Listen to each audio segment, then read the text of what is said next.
You know what they say about glass houses and throwing stones?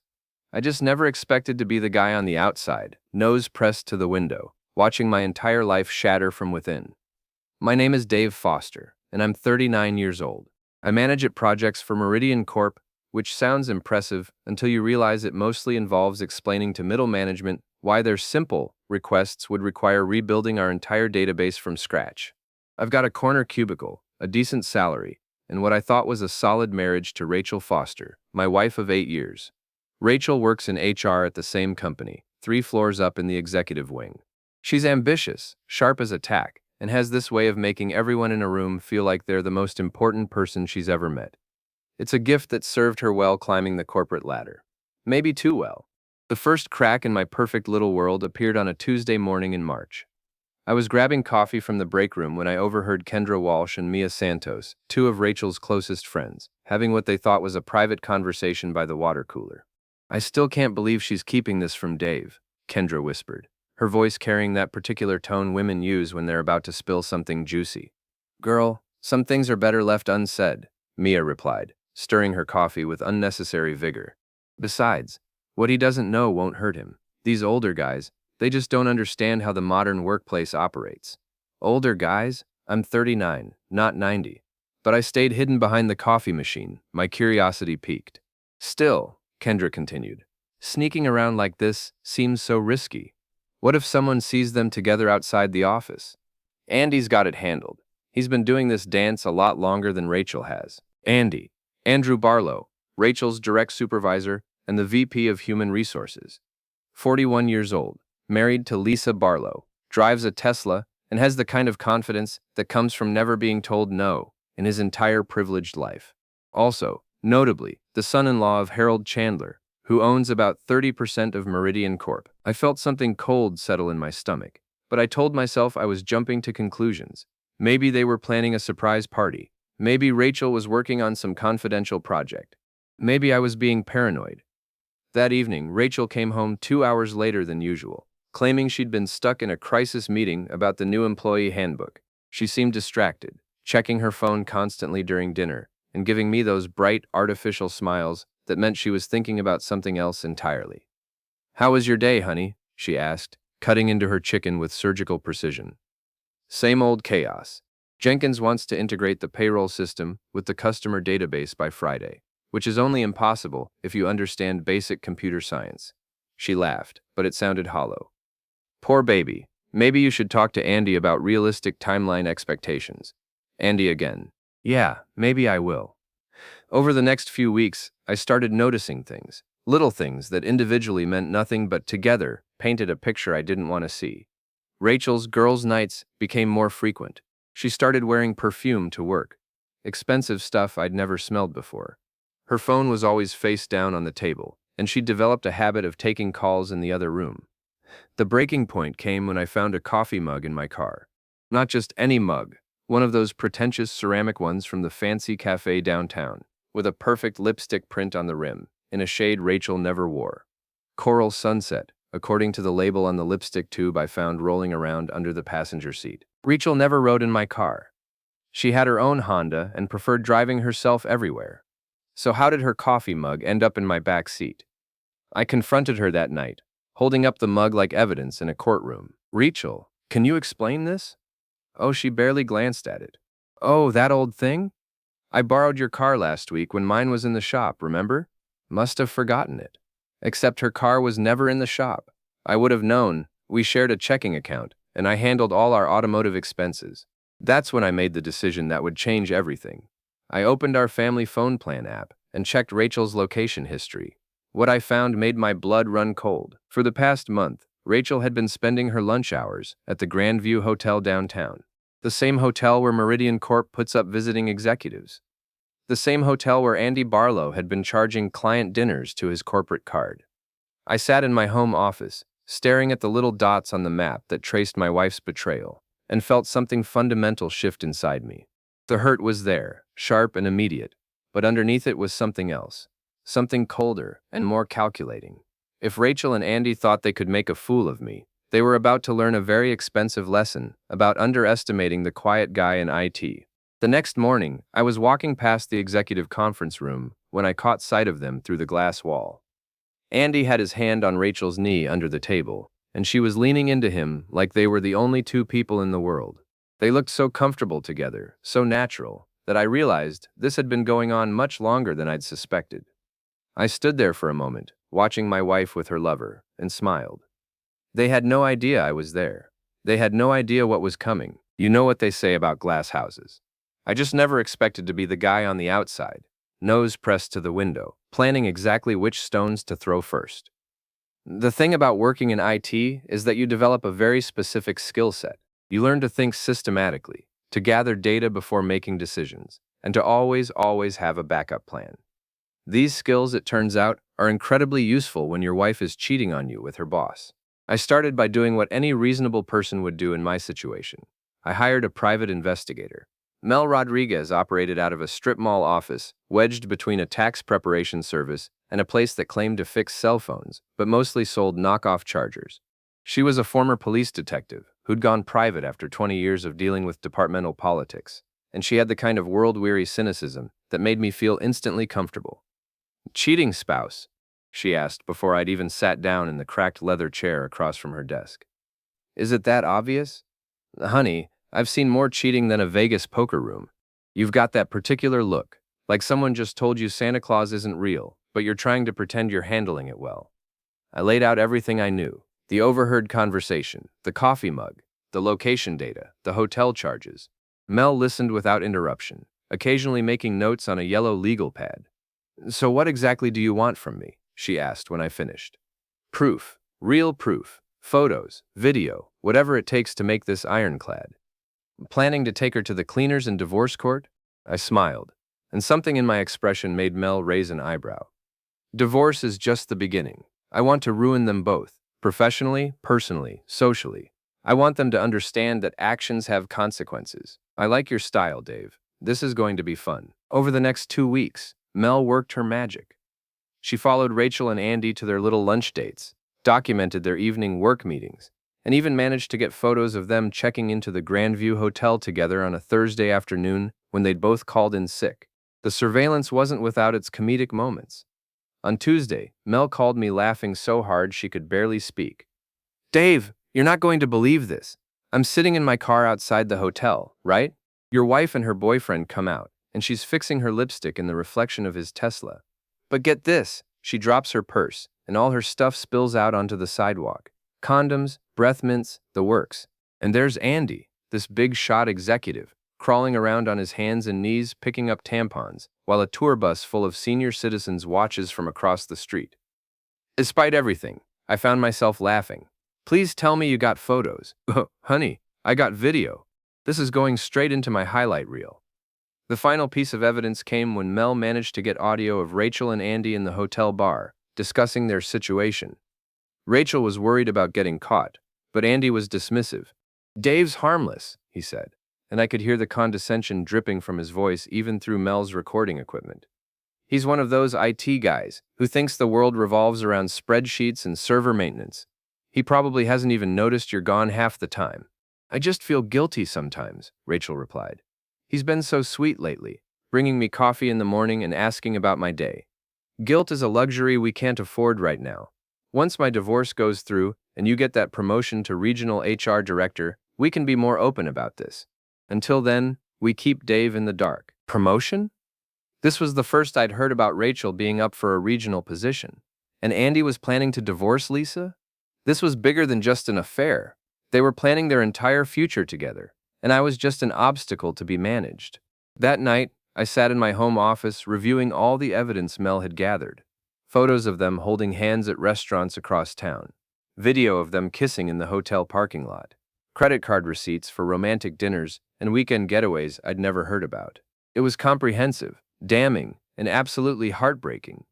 But heartbreak, I was learning, could be an excellent motivator. I was just closing the laptop when my phone buzzed with a text from an unknown number. "Let's talk, man to man. Tomorrow, 3 p.m., parking lot, Minced Andy." I stared at the message for a long moment, then smiled. I loved it when the prey thought it was the hunter. I texted back, "See you there." And the next afternoon, I was waiting by my car when Andy pulled up in his Tesla. He got out slowly, like a gunslinger in an old western, and walked toward me with the kind of swagger that comes from never having been punched in the face. "Dave," he said, extending his hand like we were old friends. "Thanks for meeting me." I looked at his hand but didn't shake it. "What do you want, Andy?" His smile faltered slightly. "Look, I think there might be some misunderstandings about my relationship with Rachel. I wanted to clear the air before any rumors got out of hand." Misunderstandings? I pulled out my phone and showed him one of Mel's photos, him and Rachel in a passionate embrace outside the hotel. "What exactly am I misunderstanding here?" The color drained from his face. "Dave, I can explain." "No need. I understand perfectly. You're sleeping with my wife, you think I'm too stupid to notice, and now you're panicking because you realize I have proof." He tried to recover his composure, puffing out his chest like a threatened bird. "Now listen here, Dave. You need to be very careful about how you handle this situation. I have a lot of influence in this company, and I'd hate to see you do something that might affect your career prospects." Was he actually threatening me? This was rich. "Andy," I said, stepping closer, "let me explain something to you. I've been handling server crashes and database failures for 15 years. I've dealt with hostile takeover attempts, corporate espionage, and executives who thought they could intimidate the IT department into breaking federal privacy laws. You, my friend, are just another problem to be solved." Before he could respond, I slapped him. Not hard enough to cause real damage, but hard enough to make a point. His head snapped to the side, and he stumbled backward, more from shock than force. "I was aiming for your conscience," I said, "but I guess you left that at home." Andy pressed his hand to his cheek, his eyes wide with disbelief. You hit me, and I'll do it again if you don't stay away from my wife. Consider this your only warning." As I walked back to my car, I heard him shouting behind me about lawsuits and consequences, but I wasn't worried. The parking lot security cameras had been mysteriously malfunctioning for the past week. A small favor from my friend Pete in building security, who'd been happy to help once I explained the situation. That evening, I put the next phase of my plan into motion. I reached out to Tamika Williams, an ambitious HR manager who'd been passed over for promotion several times, while less qualified candidates, like Rachel, advanced ahead of her. Tamika was smart, hardworking, and had every reason to resent the old boys network that kept her stuck in middle management. I met her for coffee at a neutral location and showed her carefully edited versions of the evidence I'd gathered. Nothing that would compromise my divorce case, but enough to demonstrate that Andy was creating a hostile work environment through his inappropriate relationship with a subordinate. "This is serious, Dave," Tamika said, studying the photos with professional detachment. "If this gets out, it could destroy both their careers." "I'm not asking you to do anything unethical," I replied. "I'm just sharing information that I think the company should be aware of. What you do with that information is entirely up to you." Tamika smiled, and I could see the wheels turning in her head. She'd been waiting for an opportunity like this for years. The next morning, I arrived at work to find Andy's Tesla in the parking lot, with all 4 tires flat. Apparently, someone had scattered roofing nails around his usual parking spot during the night. Pete from security was very apologetic about the construction debris that must have blown over from the renovation project on the building next door. While Andy was dealing with the tow truck, I slipped a small package into his car through the slightly open sunroof. Just a piece of fish I'd left in the sun for a few days, carefully wrapped and hidden under his spare tire. It would take him weeks to find the source of that smell. By noon, word was spreading through the office about Andy's morning mishap. By 2 p.m., Tamika had scheduled a meeting with Harold Chandler, the company chairman and Andy's father-in-law, to discuss concerns about executive conduct. And at 4 p.m. sharp, Andy's phone rang. I was close enough to see his face when he answered. He listened for about 30 seconds, and then went completely pale. His eyes found mine across the office, and I could see the terror there. He knew. Somehow he knew this was all connected to our parking lot conversation. I smiled and gave him a little wave. After all, I'd told him 4 p.m., and I always keep my appointments. The beauty of a well-executed plan is watching all the pieces fall into place exactly as you designed them. By Friday morning, Andy Barlow's world was crumbling faster than a house of cards in a hurricane. It started with the phone call from Harold Chandler. According to Pete, who had friends in the executive security detail, Andy had been summoned to the chairman's office for what the old man called a frank discussion about family values and corporate responsibility. Harold Chandler was old-school business royalty, the kind of man who believed that a handshake was a contract and that personal integrity was the foundation of professional success. Learning that his son-in-law was cheating on his daughter with a subordinate did not sit well with Harold Chandler. The meeting lasted exactly 17 minutes. Andy emerged, looking like he'd been hit by a truck, went straight to his office, and started making frantic phone calls. Within an hour, he was seen carrying a cardboard box to his Tesla, which still reeked of rotting fish, despite his best efforts to locate the source. Rachel found out about Andy's termination the same way everyone else did, through the company-wide email announcing his immediate departure to pursue other opportunities. I watched her face go white as she read the message, her hands trembling slightly as she reached for her phone to call him. But Andy wasn't taking calls. According to Mel, who was still keeping tabs on both of them, he'd gone straight home to face his wife Lisa, who had been thoroughly briefed by her father about her husband's extracurricular activities. That conversation, by all accounts, did not go well for Andy. Meanwhile, Rachel was dealing with her own crisis. Without Andy's protection, her position in the company became precarious overnight. Tomika Williams, armed with the evidence I'd provided and Harold Chandler's blessing, launched a comprehensive review of the HR department's recent decisions. Every promotion Rachel had received, every favorable performance review, every choice assignment, all of it was now under scrutiny. The investigation revealed a pattern of favoritism that went beyond just the affair.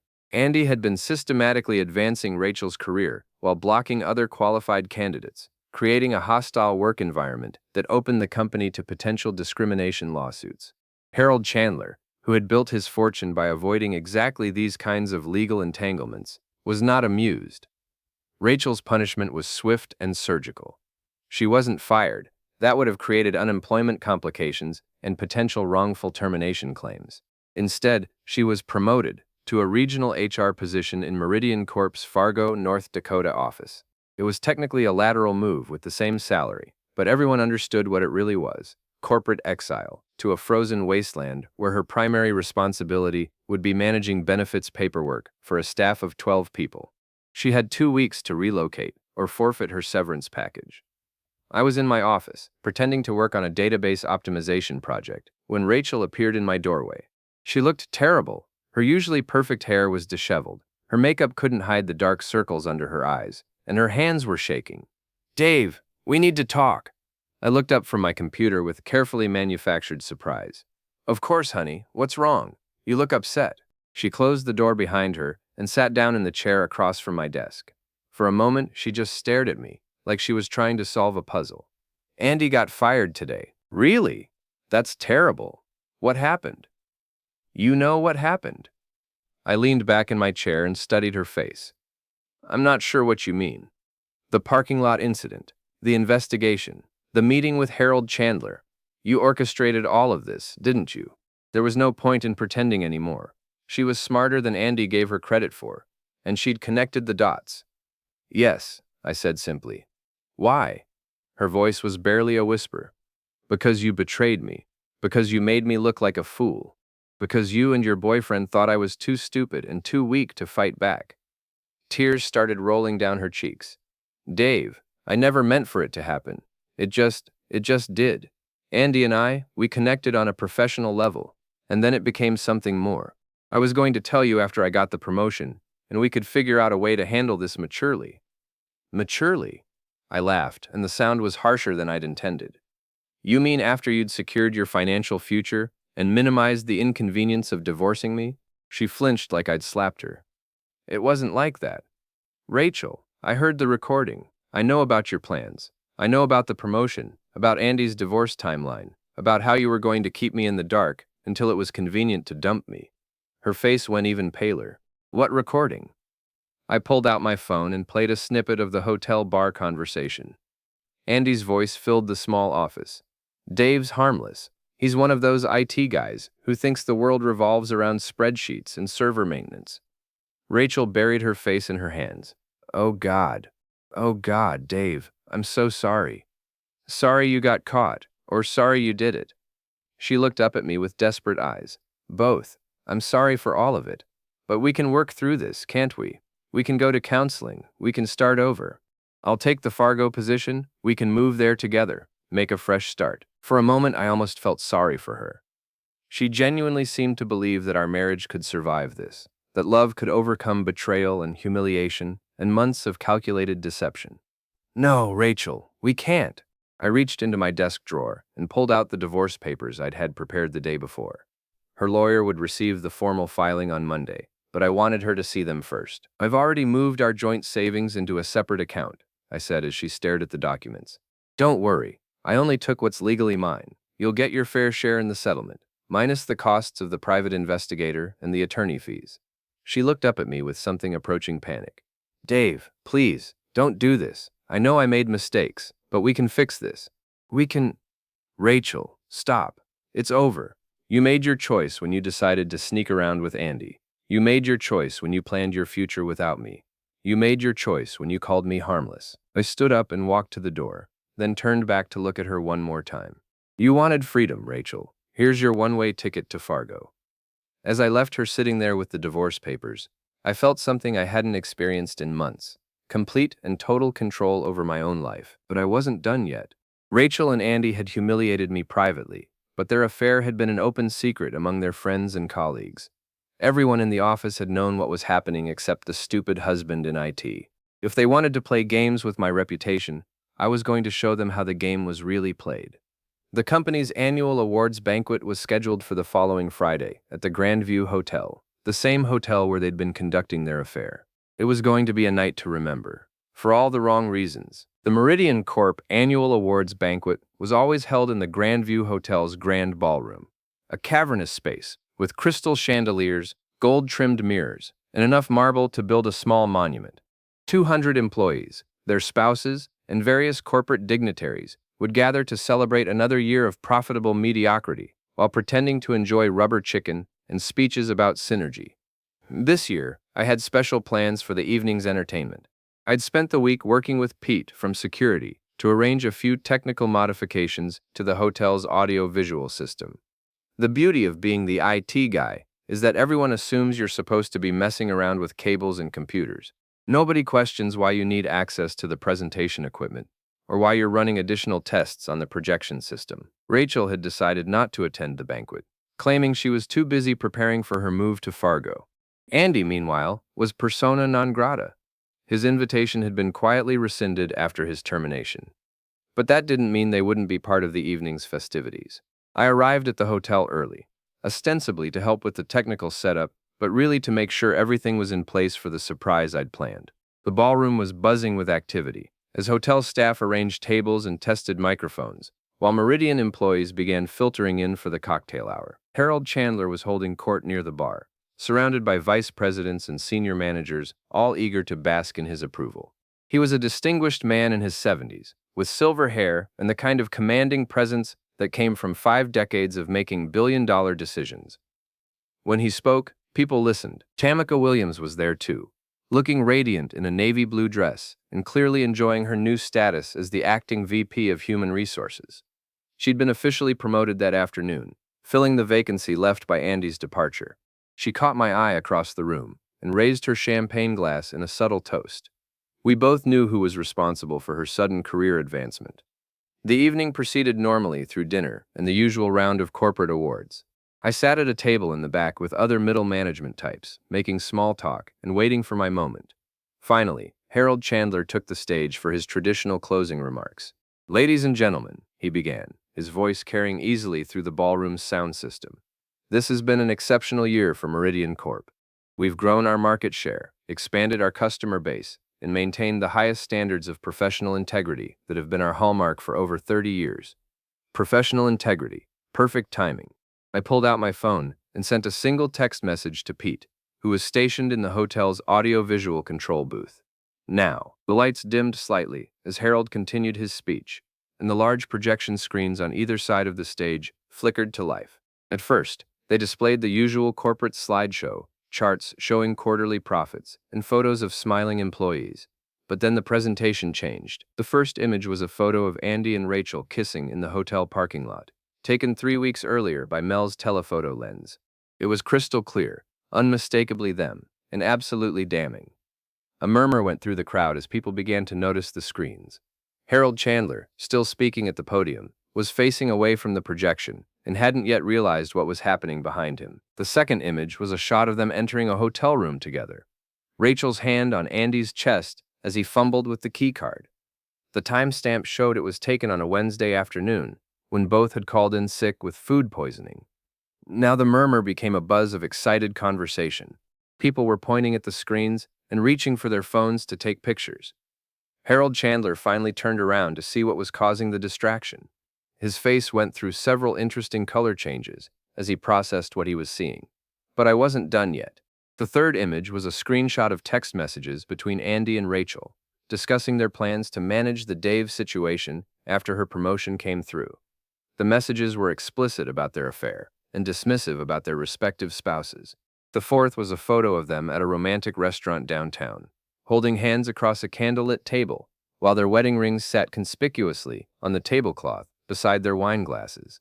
The final image was the most damaging, a hotel receipt showing that Andy had charged their romantic getaways to his corporate expense account, billing them as client development dinners and team-building exercises. Harold Chandler had stopped speaking entirely. The ballroom was now buzzing with excited conversation as 200 people processed the fact that they were witnessing the complete destruction of two careers in real time. That's when Andy Barlow burst through the ballroom doors. I don't know how he found out what was happening. Maybe someone called him. Maybe he'd been lurking in the hotel bar. But he was clearly drunk and absolutely furious. His usually perfect hair was disheveled, his tie was crooked, and he was shouting something about lawsuits and slander as he pushed through the crowd toward the stage. "Turn it off!" he screamed at the projection booth. "Turn it off, right now!" But Pete had already locked down the system and disappeared into the hotel's service corridors. The slideshow continued cycling through the evidence of Andy's affair and corporate malfeasance, while he made a spectacle of himself in front of the entire company. Harold Chandler stepped away from the microphone and walked slowly toward his former son-in-law. Even from across the room, I could see the cold fury in the old man's eyes. "Andrew," he said, his voice carrying clearly through the ballroom despite the lack of amplification, "I suggest you leave. Immediately." "You don't understand," Andy slurred, swaying slightly as he gestured at the screens. "This is all fake. It's a setup. Dave Foster did this. He's been stalking us, harassing us, trying to destroy our relationship." Every head in the ballroom turned toward me. I stood up slowly, straightened my tie, and walked toward the front of the room with deliberate calm. "Andy," I said, my voice steady and clear, "are you claiming these photos are fabricated?" "Yes. You photoshopped them or hired actors or something." I pulled out my phone and held it up so everyone could see the screen. "This is a video, Andy, taken last Tuesday at 2:30 p.m. in the parking lot of this very hotel. Would you like me to play the audio?" His face went white. He knew exactly which video I was talking about. The one where he and Rachel discussed their plans for the future while mocking their respective spouses. "You recorded us illegally," he shouted. "That's invasion of privacy. I'll have you arrested." Harold Chandler stepped between us, his presence commanding immediate attention from everyone in the room. "Andrew," he said quietly, "you charged personal expenses to the company credit card. You conducted an affair with a subordinate, creating liability for sexual harassment lawsuits. You violated your employment contract, your marriage vows, and my trust." He paused, letting the weight of his words sink in. The legality of Mr. Foster's methods is irrelevant. The truth of his evidence is not in dispute. Andy looked around the ballroom desperately, searching for a friendly face or a sympathetic ear. He found neither.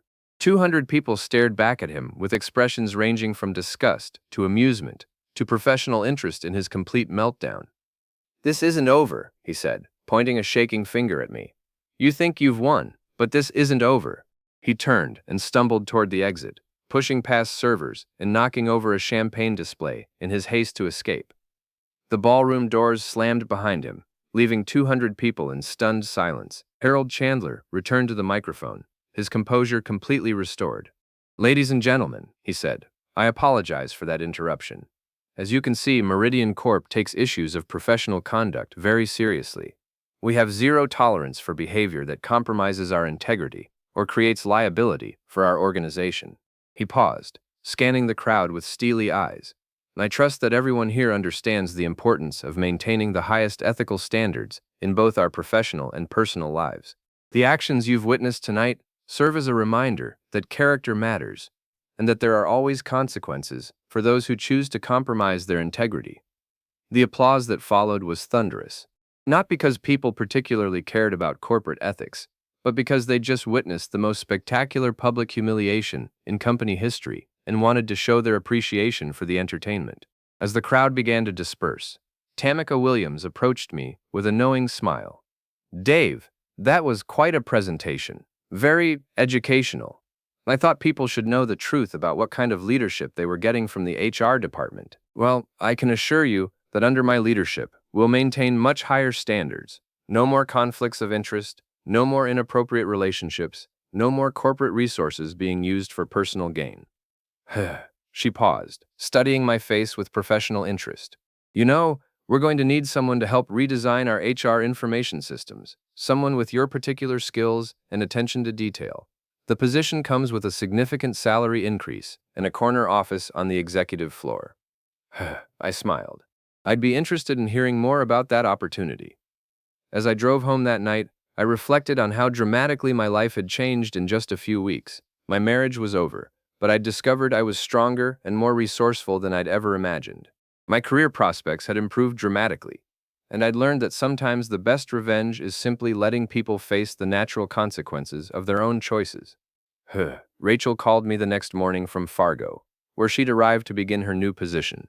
She was crying, barely coherent, begging me to reconsider the divorce and asking how I could have humiliated her so publicly. "Rachel," I said calmly, "I didn't humiliate you. You humiliated yourself. I just made sure everyone could see it clearly." She hung up on me, and I haven't heard from her since. Andy, according to Pete's sources, moved back in with his parents after Lisa filed for divorce, and Harold Chandler blacklisted him from every major corporation in the city. Last I heard, he was selling insurance and driving a 10-year-old Honda because he couldn't afford the payments on his Tesla.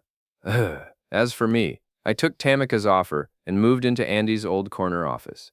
The view is spectacular. The salary increase allowed me to buy a house in the hills overlooking the city, and I've discovered that I have a real talent for corporate politics when I choose to engage with it. Sometimes people ask me if I feel guilty about destroying 2 lives so thoroughly. The answer is simple. I don't. They made their choices. I just made sure those choices had appropriate consequences.